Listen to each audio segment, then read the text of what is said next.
under the cloak of night. The world outside Miranda's window was shrouded in a thick, impenetrable fog. As if the earth itself wished to conceal its nocturnal secrets. The old clock tower in the distance chimed midnight. Its somber tones reverberating through the silence like a harbinger of ominous events yet to unfold. Miranda, a woman of rational mind and skeptic heart, sat curled up with a book in her modest living room.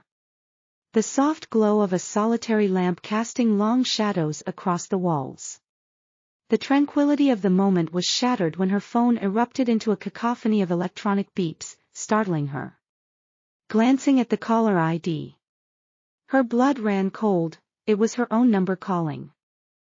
The setting of Miranda's life was as ordinary as it came, a small, albeit charming, apartment nestled in the heart of a bustling city.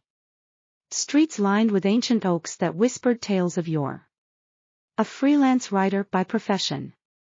She spent her days weaving stories from the threads of her imagination. Though none as bizarre as the call she received that night.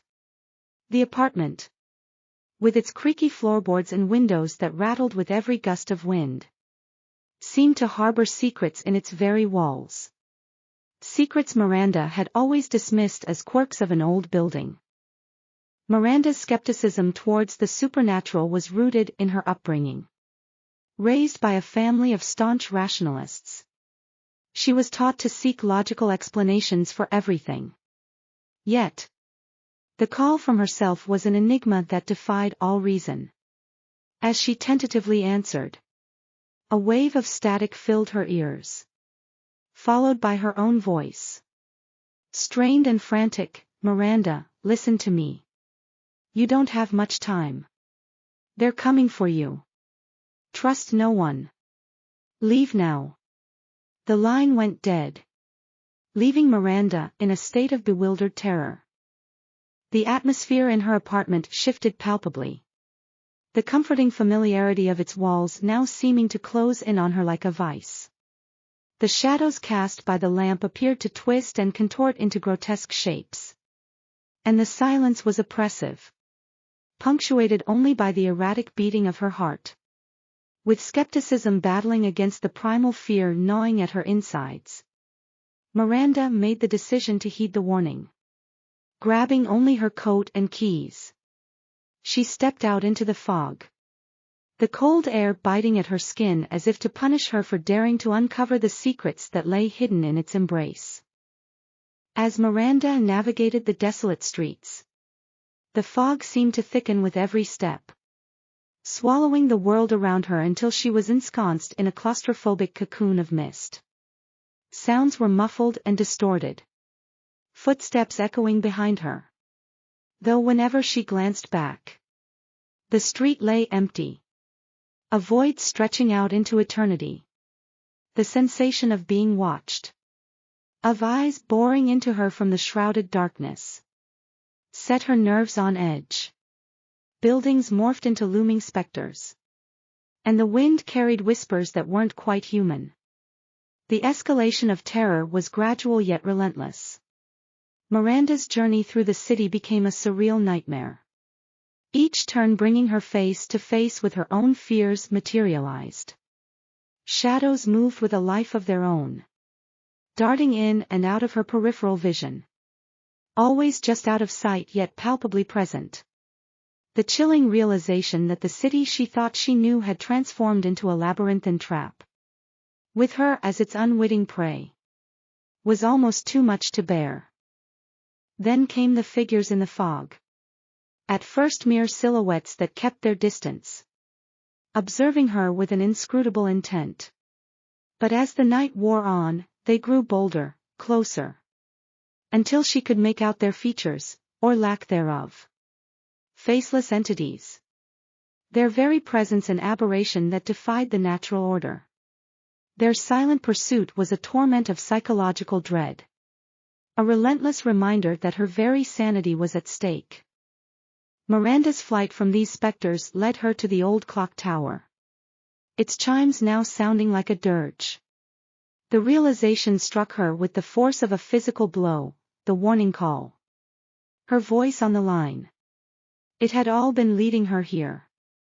The tower loomed over her, its door ajar, beckoning her into the darkness within. With the entities closing in, she had no choice but to enter. The climax of her nightmare awaited within the bowels of the tower. The interior was a maze of shadows and decrepit machinery. The air thick with the scent of decay. As Miranda ascended the spiraling staircase, the oppressive atmosphere weighed down on her. Each step a struggle against an unseen force that sought to drive her back. When she reached the top, she found herself face to face with the source of her terror, a mirror, ancient and cracked, its surface swirling with an otherworldly light.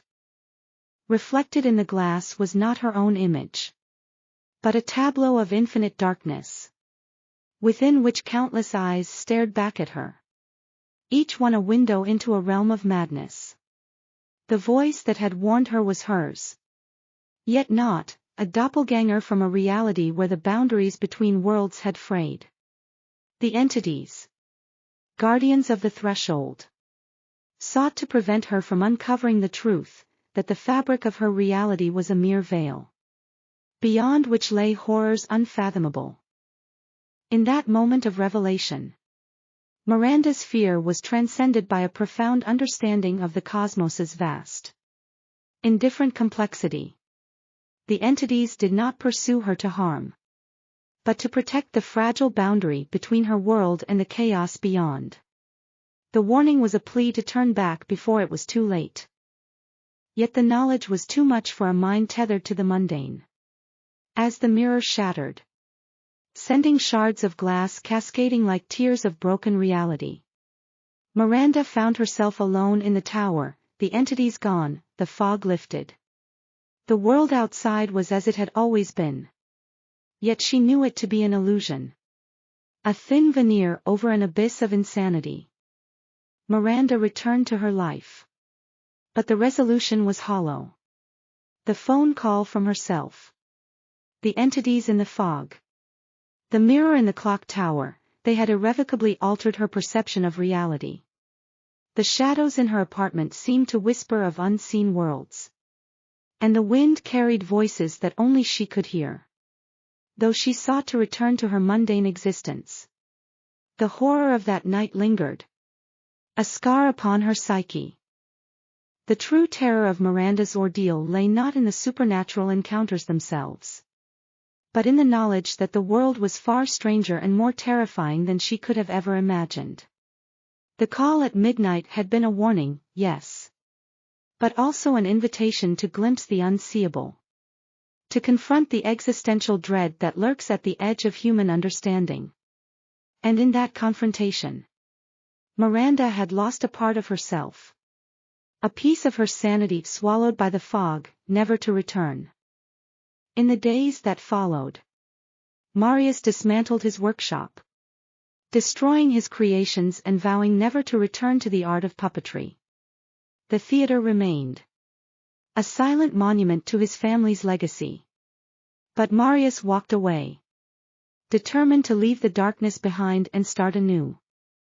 Yet, even now, when the wind howls outside and the shadows grow long, Marius cannot shake the feeling that somewhere, in the darkness, the puppets are still watching, their glassy eyes gleaming with secrets best left forgotten.